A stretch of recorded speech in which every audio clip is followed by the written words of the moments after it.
certainly like the player. I feel like he fits us. Brings something that we feel like complements the other players in that room. He's going to play the run. He can get an edge still. He finishes on the football. He's tough. Violent player, and we're excited to have him. He'll be good for us. But yeah, I can't tell you the number of calls and inquiries that there are. And the bottom line is it's hard to find a pass rusher, especially in the season. Most teams aren't going to give them up. I don't care what you say, which is smart. And there's lessons learned. Brad and I were talking about it. There's always lessons learned. We learned them in 21, 22, 23, 24, and as many of those guys as you can have. It helps because that's just, injuries happen, and we happen to get hit at one position worse than anywhere else. Josh come back this week to stay in that position? I believe he'll be good to go this week. He's done well to counter not having Hutchinson, but is the various maybe that grouping one player away that sometimes you are that one guy that you might need in the right situation at the right time? Yeah, you don't ever know that, and that's why I think you got to be careful with the one player away. I don't think that exists necessarily. Now, can it help and can it balance things out everywhere else? Yeah, absolutely it can.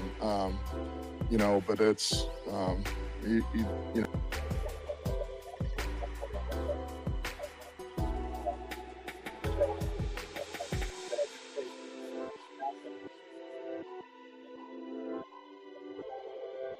Can you hear me?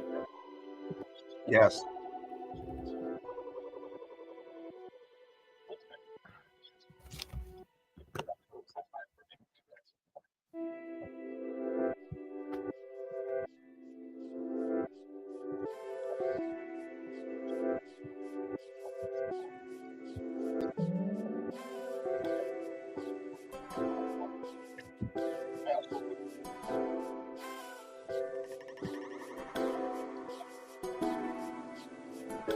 I like the new background.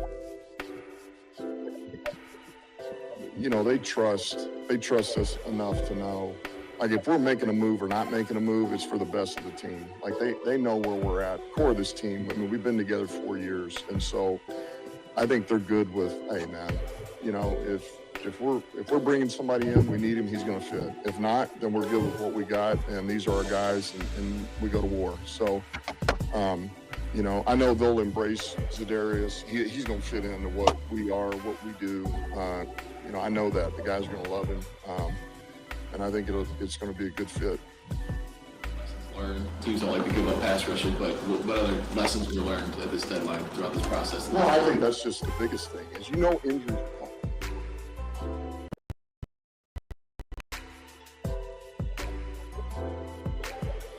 Can you still hear Dan?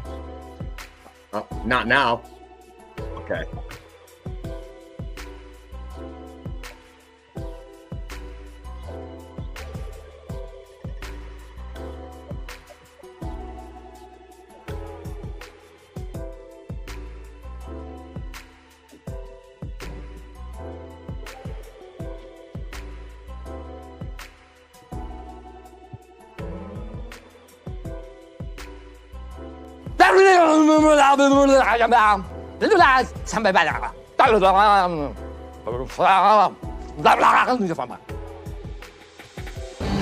Yo, the lies so that you never make it. Hopeless, so it seems. Eyes closed, hands open wide to embrace your dreams.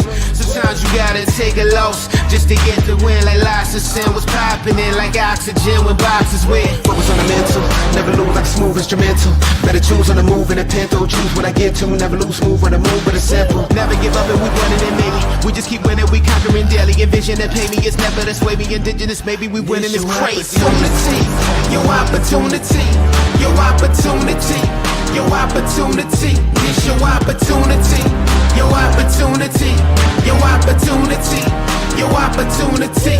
It's your opportunity, your opportunity, your opportunity, your opportunity. It's your opportunity, your opportunity, your opportunity, your opportunity. Yeah. Welcome one, welcome all, ladies and gentlemen. It is the Lion Villain Report, and I am your host. It's your boy, Russell Wayne, in the house. Thank you to everybody that is out there watching. We are broadcasting live on the Facebook page, the Lions Villain Squad Facebook page. Right there, where we have over 57,000 villains on there right now. Why have billions when you can have thousands? Yes. And we are broadcasting live on Joe Chapp's page, Detroit Lions News Podcast, and Joe Chapp's Twitter and Joe Chapp's YouTube page, which is the JC Sports Network. We are on YouTube at the Villain Squad, and we are brought to you as always by NFL Shop, where you can use that QR code, or you can use this link that I'm getting ready to put into the comments right now to get up to 30% off of your order. And those new Blackberry jerseys look pretty sweet, if you ask me, right there. If you want to be guilty by association, if you own a business and you want to partner with the Villain Squad, get a hold of Main Event Mike at 810-620-2167 and find out how you can partner with us. And you can do that thing with us. And we have a Facebook star purpose. I spent 2 years trying to figure out what the hell stars were, and we figured out what they were, and it just kind of seemed like kind of hokey to me until we found a purpose for it. So what we are doing right here, the star program will go to support Riker Wayne's world. Riker is my son. He has special needs. He has a rare genetic disorder that's being studied by the University of Michigan. So my wife's Facebook page is documenting this journey for our family, and she is a great resource for parents who have children with special needs. So she is an advocate for autism awareness. So if you're commenting using stars, thank you for supporting that journey. It's faith, family, and then football in that order. We use football. We don't let football use us. We let football create memories. We let football help us to spend time with our family. We don't let football use us. And join the conversation. We are the undrafted free agent of sports podcasting. We are the Tom Kennedy. We're going to keep grinding. We're not the best show that's out there. We're not even the second best show that's out there. But, we might be the third best. And it's because of you guys. It's because you guys like, because you guys share, because you guys comment, and you guys join the conversation. And we appreciate each and every one of you. So, here we are. Okay, I got that all out of the way, and I'm going to welcome to the program my partner in crime, the Emmy-nominated Main Event Mike. There you go. What's up, brother? Good morning, Russ. Sorry I'm late. I've been researching how to actually spell Zadarius. Did I spell? Hopefully I didn't spell it wrong. No, not you. It's all over the internet, spelled 3 or 4 different ways. They do have the correct spelling. It is Z-A apostrophe, capital D, A-R-I-U-S. I'd put that picture up there. How about that? Well, we got a full day, man. This is kind of crazy because there is some news that I just kind of wanted to brush over right here before we get into the meat and potatoes, if that's okay with you, Mike. Whatever. So we have a 21-day practice window open for who? Emmanuel Mosley and Ifeatu Melifonwu. There's a very good chance that we may get these guys either this week or next week to be back into the rotation. How big of a deal is that to you, Mike? I want you to react to them doing that. I think it's a big deal, kind of. I don't think it's that big of a deal, though. This secondary has been playing really good, I think. Ifeatu Melifonwu came on really huge at the end of last year. So he's good. He would give a boost. But right now, Kirby and Brian Branch at the Sioux safeties, I don't see where he gets in maybe limited snaps at safety.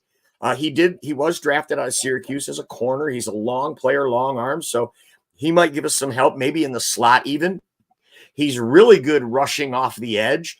He had 2 crucial sacks down the stretch last year. So I think if he gives us a chance with Emmanuel Mosley, who can say? Before his first ACL injury in San Francisco, he was a above average cover corner.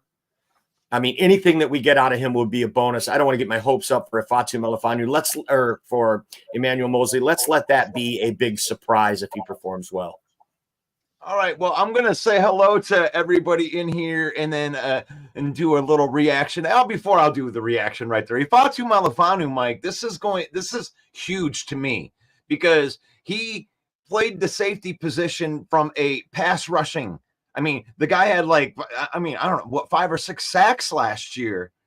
And I think that when you bring in Zadarius Smith and then you use that other safety kind of like a jack linebacker when it came, and Fatu Melifonwu could get to the quarterback last year. I think that's a huge deal. And I agree with you on the Mosley part of it because let's see you do something first.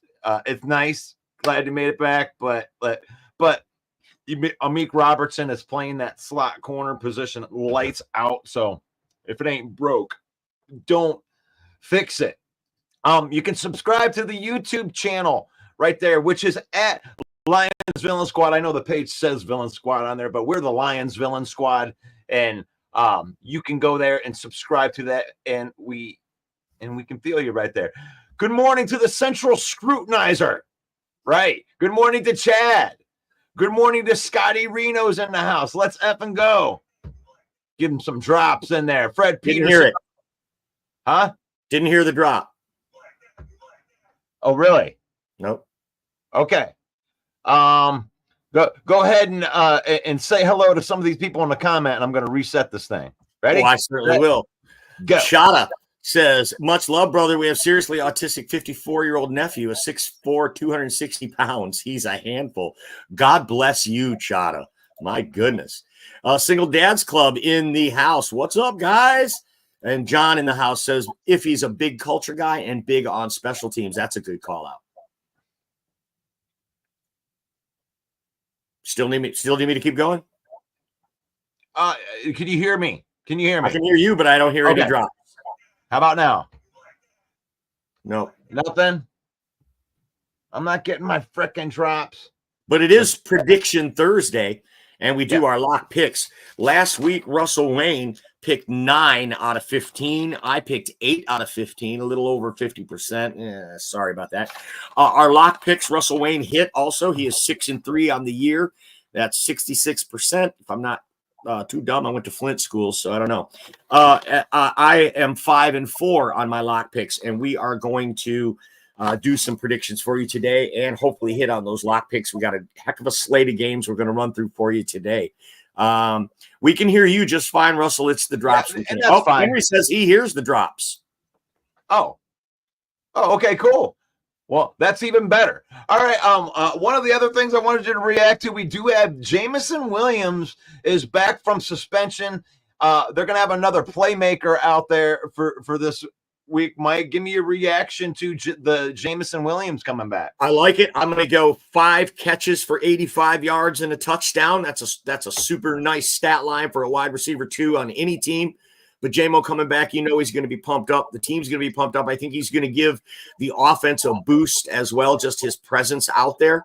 It's going to make the middle of the field softer for Jared Goff and company. So I think this is being undersold around the media world about how big Jameson coming back. I mean, Dan Campbell said in his press conference, we expect him to pick right up where he left off, and where he left off was having his best season as pro.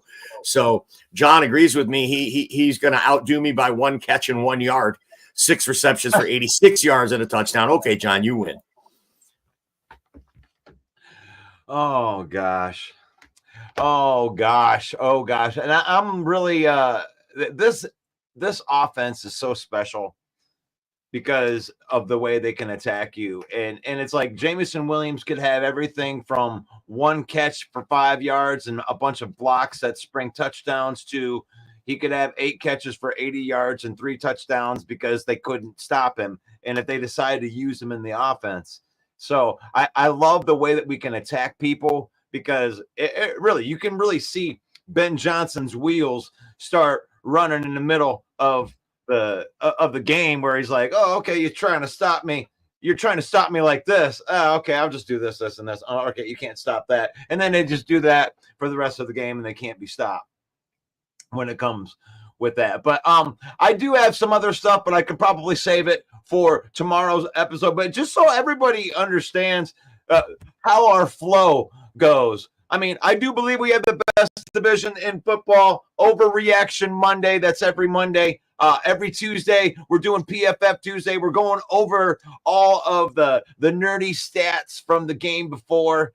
And then yesterday, Mike got to jump on here with the hump day preview where we take our first real deep dive look into next week's opponent. And then here we are on Lock Pick Thursday, and we're going to make our picks, and I'm going to turn it over to Main Event Mike. Hit him up, Mike. All right. Well, the first game on the slate is tonight, Thursday Night Football, divisional matchup, Cincinnati Bengals at the Baltimore Ravens -6. Put it in the comments. We want to hear your predictions on all of these games. We may or may not get to be able to read them on the screen, but Russ is going to do his best to at least put them on the screen for you. Look, this is a divisional game. 6 points is a lot. Last game in Cincinnati, they needed overtime to settle this one. 41-38 was the final. Cincinnati, but you know what? Derrick Henry's on a tear. This Ravens team are barreling towards the Super Bowl. I know the Chiefs are undefeated, but man, Lamar Jackson looked really good last week. I just can't see anyone. They've already lost 2 games this year, but Baltimore is a juggernaut, and I just can't bet against them. I'm going to have to take Baltimore and lay down the 6, even though I don't like that. It's too many points. What do you got on this one? Cincinnati at Baltimore -6. Yeah, I'm gonna go ahead and take the points. I'll take Cincinnati and the points, even if Baltimore wins this game. This is a division game, and like Joe Burrow does this every freaking year, guys. He starts out real slow. Oh man, what's wrong with the Cincinnati Bengals? And then he gets to the end of the season and makes a run. And I think that's what we're in the middle of right here. I think Cincinnati wins the game outright. Well, I like that call. And if it was in Cincinnati, I would agree with you, but it's going to be cold, windy, little rainy and wet in Baltimore. You're going to need to run the ball. Cincinnati did acquire a new running back. I can't remember who it is, but their running game has been anemic this year. So I really don't see Cincinnati being able to pull off this win. Will they cover? That's very possible. Chata thinks the Ravens win, but the Bengals will cover. Moving on. It is the overseas game. And because Germany was responsible for 2 world wars, we are punishing them with the Giants and the Panthers. That's what you get. Carolina, technically the home team here in Germany, and Carolina is +6.5. So the Giants favored by almost a touchdown. This will by far be their biggest spread of the year that they would be favored in a game. I'm going to go ahead. I've taken Carolina the last 3 weeks, and I'm 1-2. So I need this one to get right. Bryce Young, finally, for the first time in his career last week, was able to execute the victory formation. Can you imagine that? For the first time in his career, he was able to go into victory formation to put a game away. So I like that. They did get rid of Jonathan Mingo.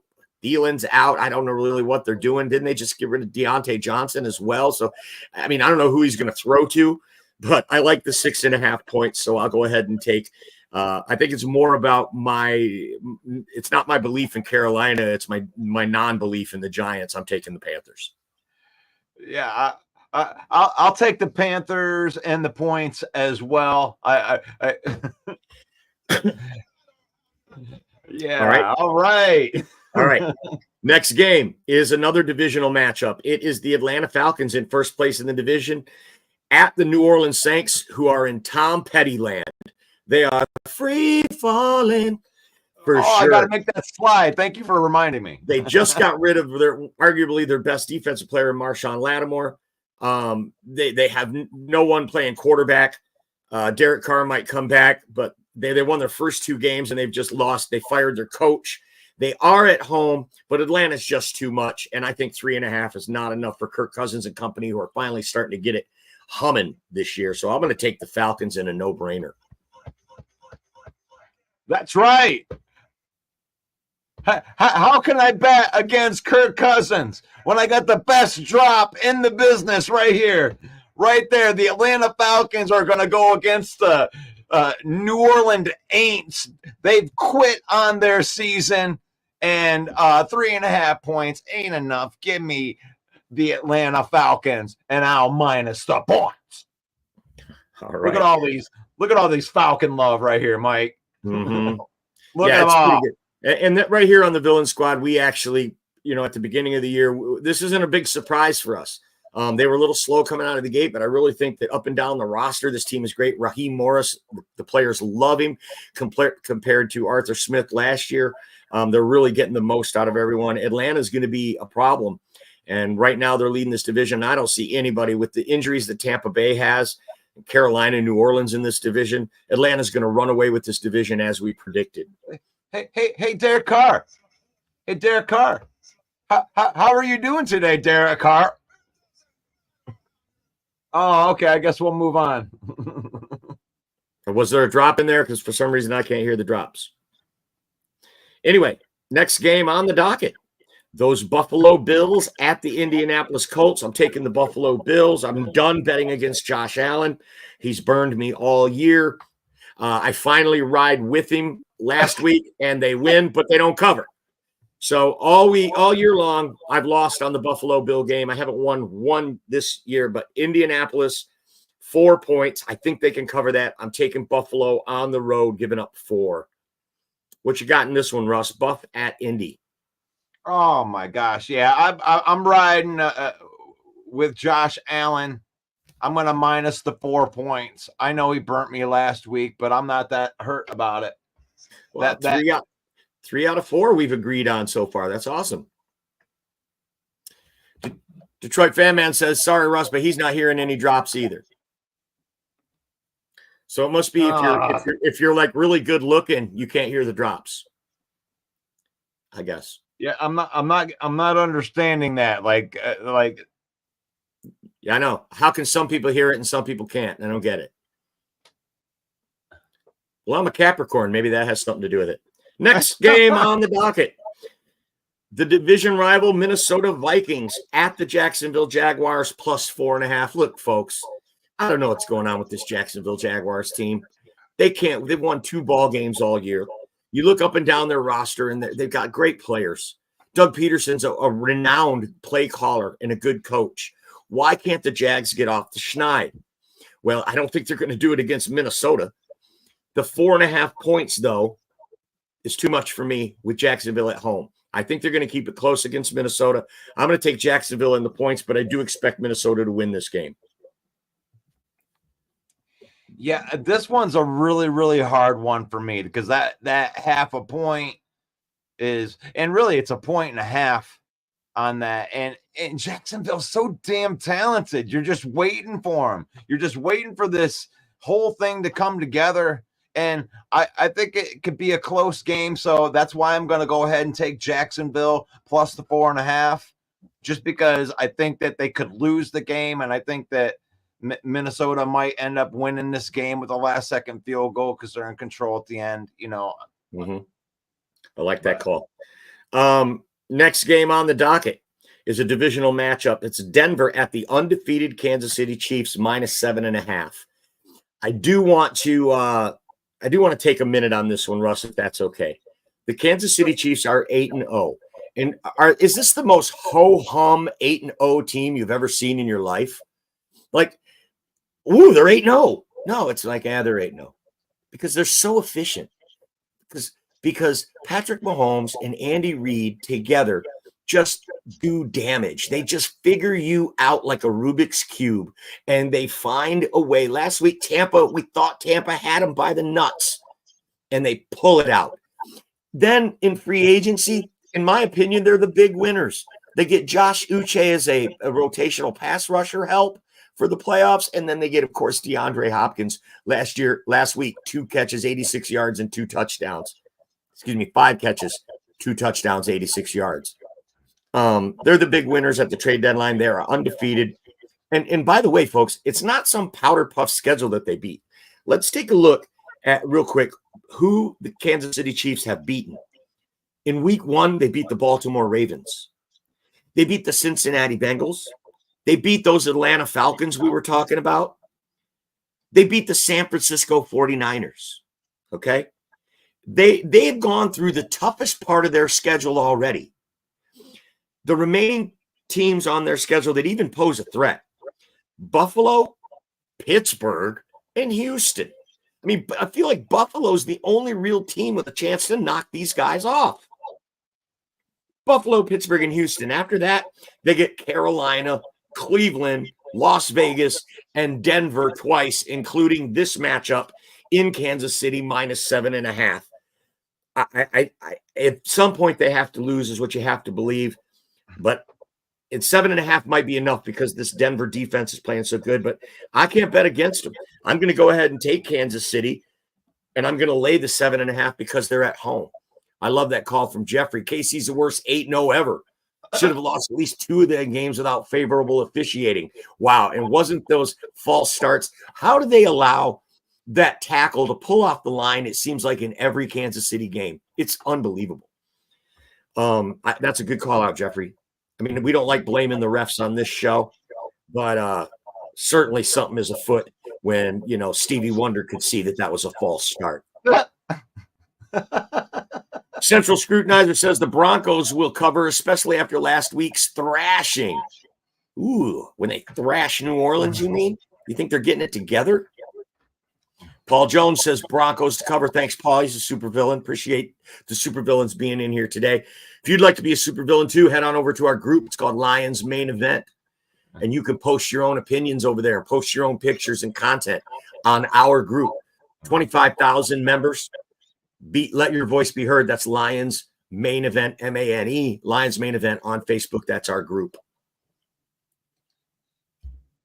My name is Ivan Briskov. The Kansas City Chiefs are the greatest team ever. Big, strong team. Strong like a bull. I am Ivan Briskov. I think Kansas City covers and destroys the weak little Broncos. The Chief will always take care of Bronco. If he dies, he unalives. I must break you. So you're riding with Ivan Drago then, taking the Chiefs? Yes. I mean, I'm surprised you didn't ask me why Ivan is not a Philadelphia fan. Did you see that? Did you notice that in there? Yeah. He explicitly told me to make sure that he lets everybody know that he's not too fond of the Eagles, okay? And you can see why. He's a little bit sour. You guys putting up a statue of this guy? I should have destroyed this guy. And Ivan Briskov is not Ivan Drago. Ivan Briskov is Ivan Drago's stunt double. If they would have had Ivan Briskov, there would have been no Rocky 5. No Rocky 5. Because Rocky would have been dead. Yeah. Unalive. Sorry, Facebook. Unalive. Love it. Okay. Yeah. I'll take the Chiefs minus the 7.5. I like the DeAndre Hopkins. I'm a really big fan of that move. I think that makes Patrick Mahomes, he could go into GOAT mode very easily. I mean, and all of a sudden, what happens if this offense starts playing good? It's their defense is why they're 8-0. And we're not in a hurry here, Russ. So I want to get your opinion. I want to get the villains' opinions too. I'm going to read these teams off to you again. Who do you think has the best chance of knocking off the Patriots or the Chiefs? Excuse me. The Broncos, the Bills, the Panthers, the Browns, the Chargers, the Raiders, the Steelers, or the Texans? Who do you think has the best chance of beating this team? I don't think any of them do. Because I think that there's a sleeping giant inside of Patrick Mahomes in that offense, and the defense is already lights out. They're about ready to start stomping some teams, in my opinion. Once they start putting that together, they're going to be balling. Mahomes is going to be balling with Hopkins, dude. Mm-hmm. Mm-hmm. That's dangerous. Like, But you know what happens to these teams when they're undefeated is the pressure starts to mount. It starts to get insurmountable. Usually around 10-0. When they get to 10-0, the pressure is just so great. And everybody's talking about undefeated season. Oh, the 72 Dolphins. And Nick Bonacani pulls out a bottle of champagne every time the undefeated team loses. That pressure starts to mount. So it's not likely that they'll go undefeated. But I'm going to tell you what, man, the teams they've beaten already are the top teams in the NFL. They didn't get to play the NFC North at all this year. That was lucky for them. Yeah, the thing is like, but then there's the upper echelon of the greatest teams of all time that just kind of beat ass, and they beat ass the entire season, and it's like you're starting to wonder if they could be that. I mean, is the pressure really going to mount? A team that's won like what 2 out of 3 of the last Super Bowls. You think the pressure is really going to mount on that? They're like, yeah, we're taking this to a new level. We're going to take this to a new level. And what did they do? If the pressure starts mounting on, they go out and get DeAndre Hopkins. Mm-hmm. That's crazy. I mean, it's for real, man. I mean, that is the real team. They've won the Super Bowl with other versions. I mean, that's what winning teams do. Can anybody outsmart Andy Reid right now? I mean, is he the best coach in football? Last year, their road to the playoffs was so amazing. Through the playoffs, they beat Miami at home, and then they go on the road and they beat Buffalo and Baltimore to get to the Super Bowl and beat a hell of a San Francisco team in the Super Bowl. So this year, they look even better than last year's team. So if you think Houston's going to go and knock them off, or if you think maybe the Ravens are going to beat them in the playoffs, or Buffalo's going to knock them off, look, they've already beat those teams on their field. If they continue with this record, they're going to have the number 1 seed in the AFC, and all these teams are going to have to come to Kansas City and beat them in front of Taylor Swift, which hasn't proved to be easy. So, I mean, they are cruising. I still like the Ravens to make the Super Bowl, though. I think when you can run the ball the way they can and play defense the way they can, that's a recipe to get you past Patrick Mahomes. If we look at the Ravens-Chiefs title game last year, the Ravens went away from the run. They were not able to run the ball. They forced Lamar to beat him with his arm.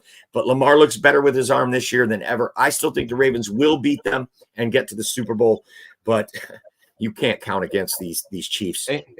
And then the alarm clock goes off, and then you hear that, oh, that little friend of mine, baby, you got me, and baby, I got you. Hey, and then Bill Murray wakes up, and it's the same freaking story every year. Oh, look at Lamar. Oh, he's MVP. Oh, he's gonna do everything. And then he has that little Patrick Mahomes voodoo doll that's sitting at his house right now, and then the doctor comes through and puts Lamar Jackson back into his spot, and Mahomes does Mahomes stuff again and goes into the playoffs, and then he takes his children out one by one. Lamar Jackson, Joe Burrow, Josh Allen, and then he's in the Super Bowl again. Mm-hmm. Listen, we've done this before. And that on hand in mind. Like, okay, here we are again. I got you, babe. Tyler Hubner says the Bills will take them down and the Broncos steal one from the Chiefs. Book it. I love that call. Bills certainly capable with that bad taste in their mouth, and Josh Allen looks invincible at sometimes. And hey, Broncos are a division game, and for them to get one from the Chiefs, they always play the Chiefs tough, even when they don't have a good quarterback. And Bo Nick's starting to develop into his own. I love that call, Tyler. Thank you. So when the Lions go up by 20 on the Texans, the Chiefs are not going to be wanting to feel like they were left out. And they want to feel like, well, we can beat up teams too. And then they're going to start doing the same thing. And I think that this Kansas City Chiefs versus the Lions Super Bowl just seems like this is like this inevitable probability right now. Because I don't see anybody beating the Lions either. Bring it. Like, come on. You're watching The Villain Report, hosted by Russell Wayne on the Villain Squad Network. Be sure to follow, like, and share. That's what keeps this engine going. That's the fuel that makes it happen. This is Prediction Thursday, and we are rolling right along with the next game on the schedule.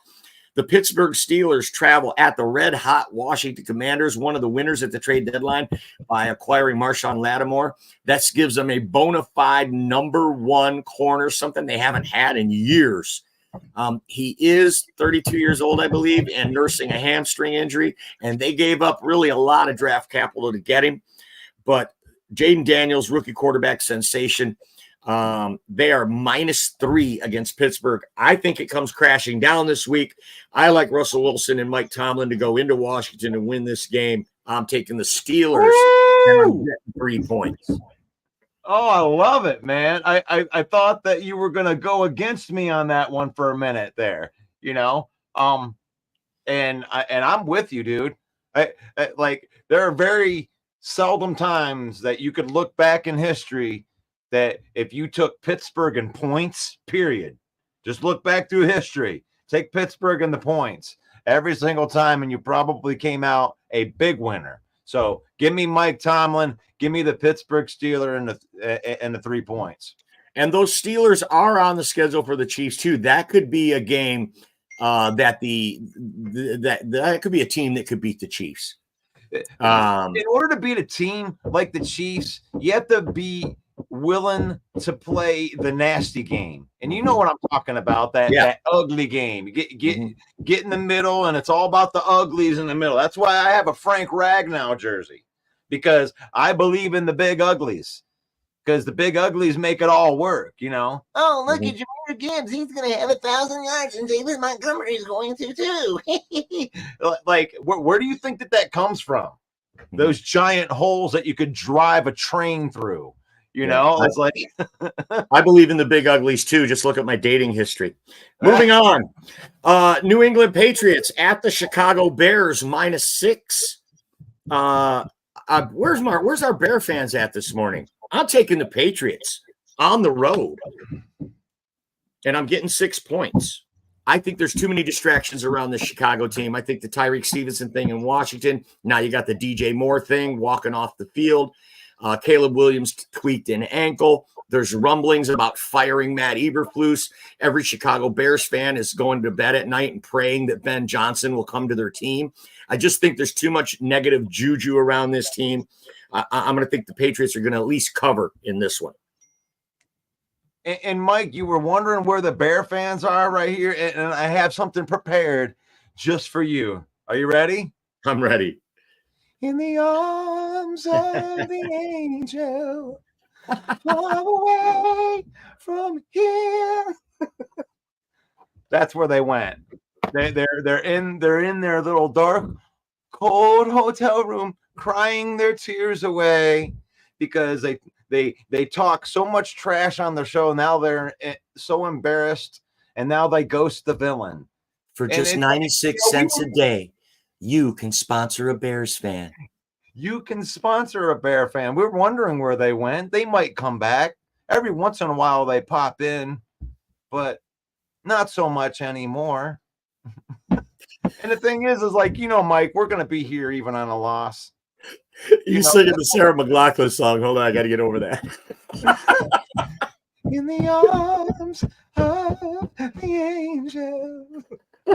Oh, I'm so sorry that you guys aren't here anymore. And actually, I'm so sorry that you blame me for being mean when we were talking trash. And it's just like, my team won. Whatever. Move on. You big meanie, Russ. It's okay. So who you got in this one, Russell Wayne? Oh, gosh. You know, Bears -6. Gosh, I can't ride with the Bears with this one, man. I got to take New England in the points. Yeah, can't you see this game 23-20, 2017? Yeah, the Bears play an ugly game. You know, the Bears are what are they? 4-4? I believe so. 4-4, 4-5. 4-4. You know, they're right there. Their defenses keeps them in every game. It's just like they have pride on that side of the ball, and if you play good defense, you're always going to be. And you told me the other day, you're like, man, this is a dumpster fire. They're done. So I'm going to bet that they kind of right the ship a little bit because New England's not really good, and this is a team that you can kind of rally around to beat because the Bears are talented. They should be winning games. You got all this talent, Ryan Poles. You need like a medal or something, but you ain't coaching them up. But 6 points too much. Give So me you're riding with me on the Patriots. Yep, give me New England in the points. So 8 games so far, and Russell Wayne and I only agree on one. They'll only disagree on one game. That's very rare, folks. Usually we are not usually picking the same teams, but that's okay.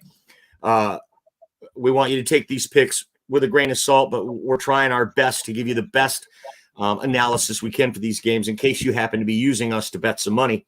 In fact, if you'd have bet money last year and rode with Russell Wayne on his lock picks, you'd be plus 900 if you would have done that. Next game, the NFC champion, San Francisco 49ers at the Tampa Bay Buccaneers, +6. How about that for the Buccaneers? They lose Godwin, Mike Evans, and then they get the Chiefs and the Niners in back-to-back weeks. Ouch! Yeah, I think San Francisco gets right. I'm going to take San Francisco minus the 6 on the road. Tampa Bay, I know, covered against the Kansas City Chiefs, but San Francisco's waiting to come out of this slump. They know that the division is starting to slip away from them, and this is the week as they start to bring Christian McCaffrey back from injury. This is the week that they have to start cranking it up and win, and I think that's going to generate more than a 6-point victory in Tampa. I got the Niners. Yeah, gosh, man. Niners, you're taking the Niners -6, huh? Yeah, a lot of the villains in the chat are taking the Bucks. Yeah, I mean, I think this is I'll take the Bucks, and I might lock this one in. I haven't decided yet, but give me the Bucks and the points. All right, for that one right here, and I do want to acknowledge, where you at, Bear Down Mike? He's in there. Yeah, there he is. So we are seeing a lot of the rookie struggles out of Caleb and the coaching staff. I want to show you the exception to the rule, because when I rip on Bear fans, it's not like I'm saying that there are 0 Bear fans that ever come in here or 0 Viking fans. I'm just saying that some of them, yeah. But I appreciate you, Bear Down Mike, for coming in here and showing your face. You are the exception. Yeah, Bear Down Mike, great Bear fan. I like this call from Gagne. I put a star on that one.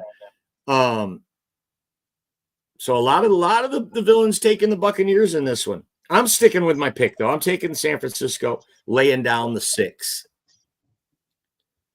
Moving on, I guess. Next one, Tennessee at the Los Angeles Chargers, -7.5. Got to go with the Chargers here. I hate the 7.5. I really do. But I don't think Tennessee can generate anything. In fact, Tennessee, they have a decent defense, but the Chargers are starting to get it cranked up right now. Harbaugh's got those guys playing better than they did last year. I hate the points, but I don't think there's any question the Chargers will probably win this game. So I like laying the points when I'm confident about who's going to win the game rather than taking the points. Who do you got, Russ? God, this is a hard one, and this is where I want to caution people. If you actually put money down on games right here, and I understand why you would take the Chargers. I really like the Chargers this year. I mean, I'm not. I like Jim Harbaugh as a coach. He's proven that he can turn organizations around. That he is a good coach. But that's a lot of points, and Tennessee plays good defense. And I know it's I got to take Tennessee Titans and plus the points, even though I believe that the Chargers are going to win the game. So I'll caution people that take that, but think about this when you're betting, right? I mean, just think of the scenario at the end of the game where the Titans could be down by 13 points, and then they score a touchdown with 2 minutes left, right? And kick an onside kick, and then they kneel on the ball, and then all of a sudden you're in a 7-point game. You lose. I want to caution you that, because you're right. The Tennessee Titans are probably going to lose the game. I agree with you on that one, but I am taking Tennessee plus the 7.5 points. I think it's a smart bet. I can't fault you for that one. Next one, big divisional game. Philadelphia at the free-fallen Dallas Cowboys. Divisional game. Dallas is at home, getting 7 against the Eagles. I'm going to let you take this one first, Russ. You should go first. I've been going first the whole time. I got guys beating on the roof right now. Yeah, we can hear it. Jeffrey thinks that you've got a Bear fan locked up in a box and he's banging to get out. All right, I'll go first then. It is your show. Philadelphia at Dallas plus 7. I'm taking the Dallas Cowboys, and I don't care what you say. What do you got? Cooper Rush. Okay, That's why he's 5-1 as a starter. Yeah, well, I'm going to just pick against you, just because. No, I think the Eagles are a team that's really putting it together, and Dallas is burning. Rome is burning. Yeah, for sure. So it's a stupid pick on my part to take Dallas. Philadelphia division game, and they know that Dallas is wounded, and they love putting it to the Cowboys, especially in AT&T Stadium. So Russ riding with the Eagles, that's probably a really smart pick. Cooper Rush is 5-1 as a starter. I think Dakota Rain Prescott is turning into this cancerous type of player where he divides the locker room, he divides the fan base. And I think that it's going to be a breath of fresh air for Cooper Rush to come in, and they'll at least cover in this tough divisional game. Look, the defense is still tough there in Dallas when they have all the pieces there. So we'll see what happens. Ivan is disgusted with me right now. Cowboy would shoot eagle. Cowboy would shoot eagle. Yeah. Man, I mean, you don't have to get all aggressive like that, Mr. Briskoff. Next, New York Jets coming off a win against the Houston Texans, against Arizona Cardinals coming off a win against Miami. One of these teams is not going to make it 2 in a row. Arizona Cardinals are at home. I'm taking the Jets. I think that Aaron Rodgers, Devontae Adams is starting to come around, and they know it's do or die for them. It's do or die. If they lose this game or any game moving forward, their playoff hopes are dead. They've got 3 wins on the season. Every game now becomes elimination game for the Jets. So 1 point just isn't enough when you think about the running game, the weapons that they have, the defense that they have. This is the most underachieving team maybe in history. So I'm going to take the Jets. The Jets, Jets. No, I'm going to go with the 5-foot quarterback, man. Give me Kyler Murray. I keep on betting. I keep on going with the Jets, and the Jets keep on burning me. True. Week after week after week. I'm sick of it. Mm-hmm. Give me the Cardinals. Give me the minus, or give me the plus point. I'm going to get a point. Next game, your Detroit Lions on Sunday Night Football travel to Houston to battle the Texans. The Texans are plus 3.5 at home. This line was 4 yesterday. So the line has gone down, meaning that people are putting money on the Texans on this one. And I'm one of those people. I'm going to take the Houston Texans plus 3.5, though I do think the Lions win the game. I'm not betting against the Lions again for the rest of the season. I don't care if it's 3.5. I don't care if it's 13.5. Give me the Lions. I'll minus whatever. All right. There you go.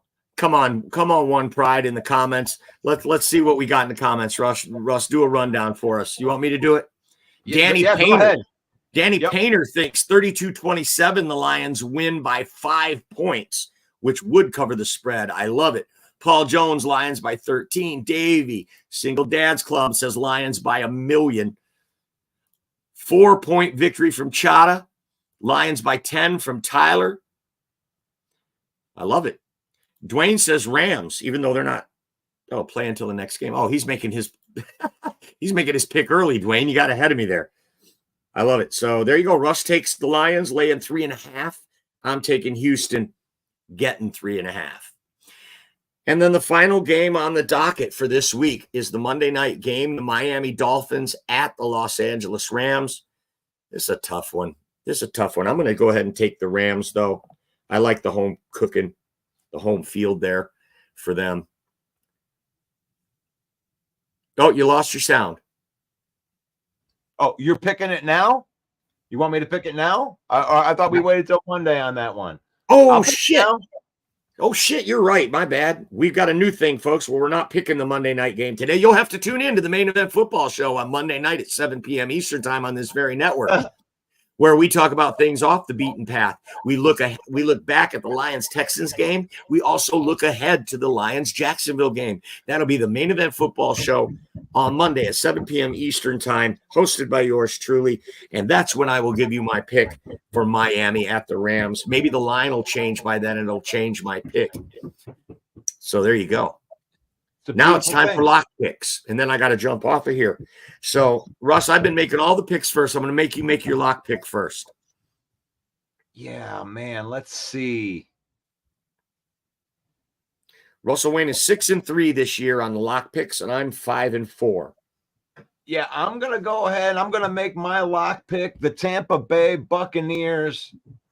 Wow. And on the San Francisco 49ers, I'm getting 6 points.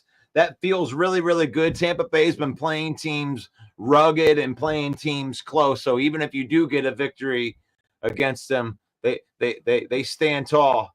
And even if you believe that San Francisco is going to win the game, that's fine. I mean, I have no problem with that, but it's going to be closer than 6. I feel pretty confident. So much I'm going to make it my lock pick of the week. I love it. My lock pick of the week this week. Boy, it's a tough one. Man, is this a tough one to call. I think I'm going to go with the New England Patriots against the Chicago Bears. That's going to be my lock pick of the week because I like those 6 points. I think this game could come down to 1 or 3 points if the Patriots don't win it outright. I think the Bears are having some troubles. Tyreek Stevenson walked out of practice 2 days ago. On upset with the coaching staff for and still the fallout from his blunder in Washington. I think that they're going to be overlooking the Patriots because who do they have after the Patriots? The Packers. You know they are looking forward to that Packers game. So Packers going to be coming out of a bye on that as well. So they're going to be looking ahead, and I think New England at least covers the 6. That's my lock pick.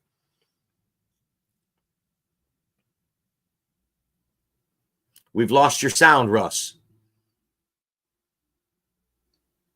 I've been having a mute. I've been trying to make it so I don't have to hear the pop, pop, pop. It sounds like Flint.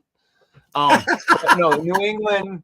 I like that. I like that as a lock pick because of the points, man. When you get into those big point games, I mean, that's a lot of points to give a team, especially a team that's been playing as good as Tampa Bay. You know, one of those Todd Bowles teams, they play that scrappy defense, you know, where, you know, the next man up actually does work. You know, they got a nice deep defensive roster, and they're grimy.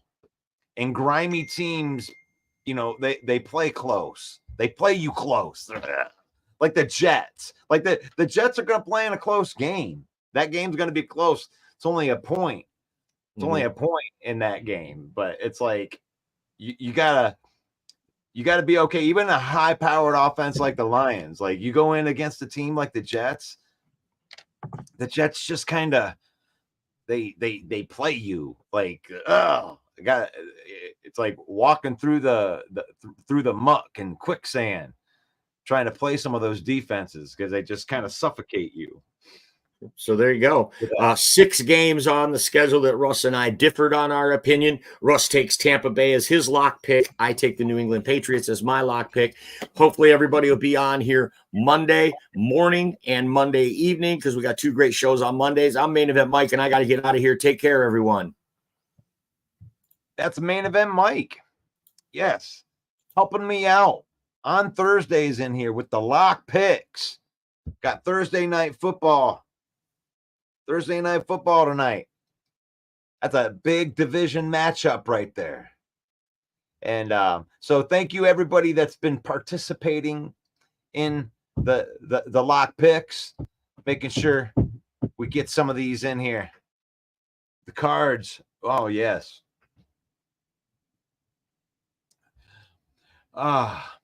So Lions going to maybe I gotta gloat that a little bit right there. The 7-1 Lions going down to Houston and playing themselves a game. And I'm taking the minus points. Lions by 13. Lions 32-27.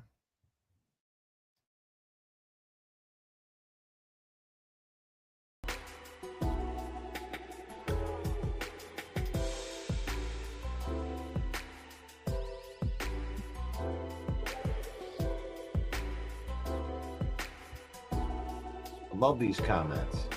Lions, of course. Lions by 10. What I love about the Lions on offense, they're setting a standard and an expectation, and they're going to do this because so far there isn't defenses that can stop them. They get out ahead and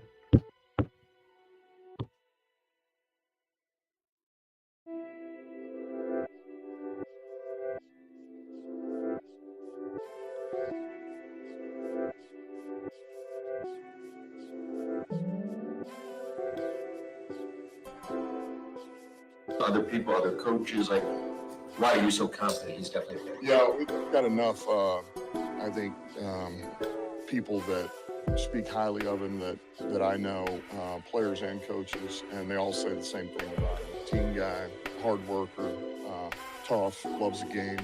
And then you watch the film and it backs it up.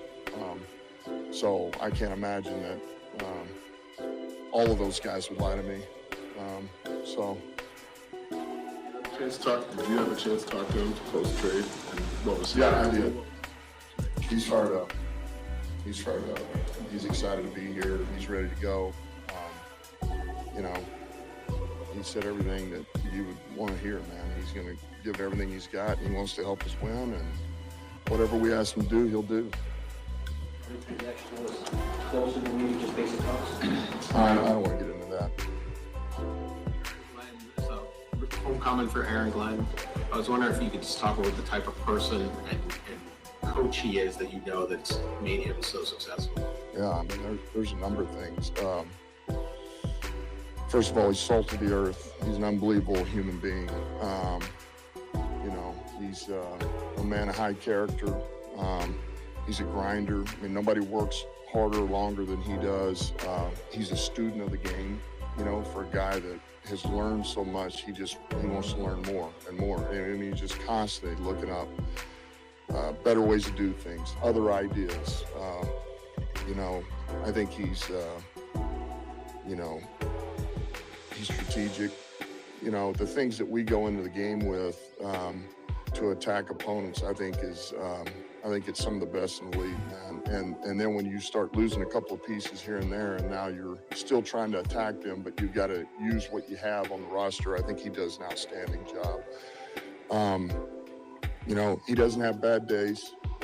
You know, he's not one of these guys. I mean, he doesn't mean he didn't get, you know, he can get pissed off. I mean, believe me. But he's a fiery guy. But he is, and he just doesn't live like that, man. Everything is,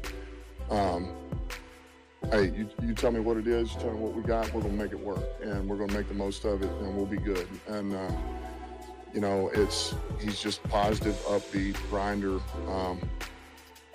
You know, I mean, I can't say enough great words about him, you know. Everybody respects him. And those guys play hard for him. Coach Ryan's, and their turnaround obviously happened a little bit faster than yours did here, but do you see similarities, I guess, in how they've built for the draft? Yeah, I do. I mean, look, they've got a lot of young talent that they hit on, and it's funny because most of those players over there are all players that we really were high on too,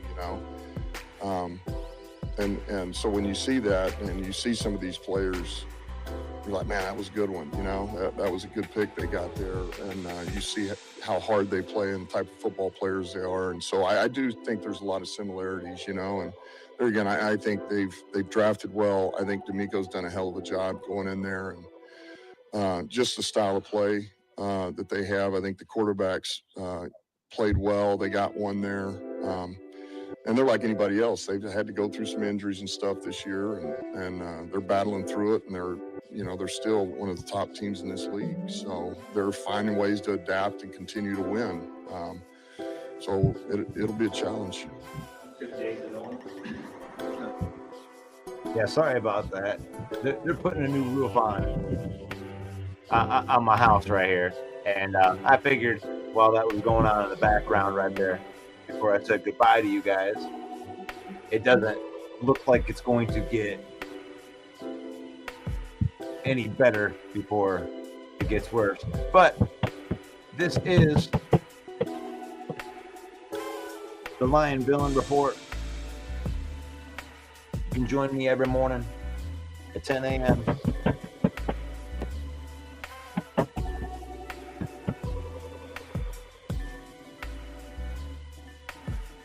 Jameson's back officially today. I know he was around the last couple weeks. You get the sense that, what do you think he's learned from being out the past couple weeks? I think anytime you don't get to play this game, I think you'll always, I think, reflect, and it just helps you look at it different vantage point, and because it hurts, man. It hurts not to play, and when you don't have anybody to blame but yourself, it makes you look at yourself a little bit, a little bit harder, and so he'll be fine. I really believe that, and I do believe he'll learn from it. I think he was just out there today, man, and our walkthrough we had, he's locked in, ready to go. So I think he's going to come right out of this on top. Got one practice squad elevation left for Muhammad, with the addition of Zadarius, and then hopefully getting Pascal back, like you said. What is the plan for Muhammad moving forward, do you think? Yeah, I mean, we'll see. This week will be a big part of that if he plays or if he doesn't play. But to your point, we still have an elevation, and if not, then he's on practice squad for now.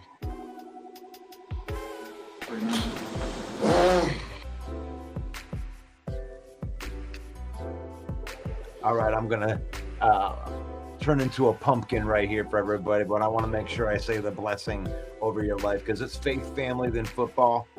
We use football, spend time with our family, create memories. We don't let football use us. So may the Lord bless you. May the Lord keep you. May the Lord shine his face upon you until we meet again that'll be tomorrow for the Lion Villain Report. God bless you guys. See you soon. Hey yo, the lies so that you never make it, hopeless so it seems. Eyes closed, hands open wide to embrace your dreams. Sometimes you gotta take a loss just to get the win. Like lots of sin was popping in like oxygen when boxes wet. Focus on the mental, never lose like a smooth instrumental. Better choose on the move in a pinto. Choose when I get to, never lose smooth on the move, but it's simple. Never give up and we running it, maybe. We just keep winning, we conquering daily. Envision that pay me, it's never this way. We indigenous, maybe we winning this crazy. Your opportunity, your opportunity, your opportunity, this your opportunity, your opportunity, your opportunity, your opportunity, this your opportunity, your opportunity, your opportunity, your opportunity, this your opportunity.